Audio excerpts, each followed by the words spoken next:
ഇപ്പം തന്നെ കണ്ടില്ലേ, വെല്യങ്ങാടിയിൽ 4 ആണ്. 70 വർഷമായ തെറ്റാ. ഇതും അതേപോലെ ആയതാണ്. എവിടെയില്ലേ പൊളിയാൻ ബാക്കി. അങ്ങനെ വാടക കൊടുക്കാൻ തീരെ കയ്യില്ല.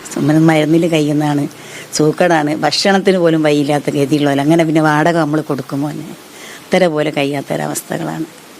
അങ്ങനെ വെച്ചാൽ എൻ്റെ ഉമ്മ വെച്ചാൽ 102 വയസ്സായ ഒരാളാണ്. നന്ന പ്രായമായിട്ട് കിടക്കുക, രോഗിയാണ്. ഞാനൊരു രോഗിയാണ്, എൻ്റെ മോനൊരു രോഗിയാണ്. 3 പെൺകുട്ടികളാണ്. നമുക്കൊന്ന് വാടക കൊടുക്കാൻ യാതൊരു മാർഗ്ഗമില്ല. നിച്ചപ്പോൾ ഇവിടെ 1.5 കൊല്ലം പോലെ ഇതിപ്പോൾ ഇതുപോലെ ചാനലുകാർ വരിക, എടുക്കുക, പോവുക, വരിക, അങ്ങനെയുള്ളൊരു പ്രശ്നം കോർപ്പറേഷനിലാണ് കയറി ഇറങ്ങുക. ഇന്ന് വരെ ഇതിനൊരു തീരുമാനം വന്ന് നമുക്കൊരു ഉറപ്പ് വരും നൽകിയിട്ടില്ല.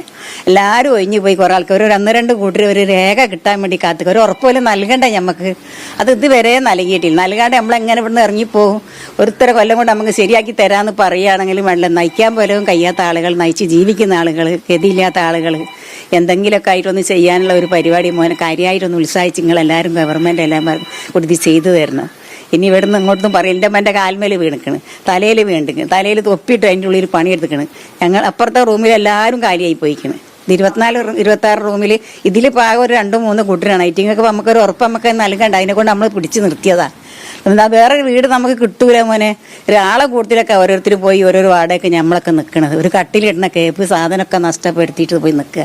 അപ്പം അതിനെക്കൊണ്ട് ഇതൊന്നും കഴിയുന്നത് വേഗത്തിൽ നമുക്കൊരു ഉറപ്പ് നൽകിയിട്ട് ഈ നോമ്പിന് മുമ്പ് തന്നെ, ഈ നോമ്പന്നായി ഇപ്പം കാറ് അതിന് മുമ്പായിട്ട് നമുക്കൊരു രേഖപ്പെടുത്തിയിട്ട് ഐറ്റിങ്ങൾ ഒയ്യും ചെയ്യും. ഈ 3 കൂട്ടരുള്ളത് കൊണ്ട് ഒയ്യും. അപ്പോൾ പെട്ടെന്നത് നൽകണം. അതന്നെ പ്രത്യേകമായിട്ട് പറയാനുള്ളത്.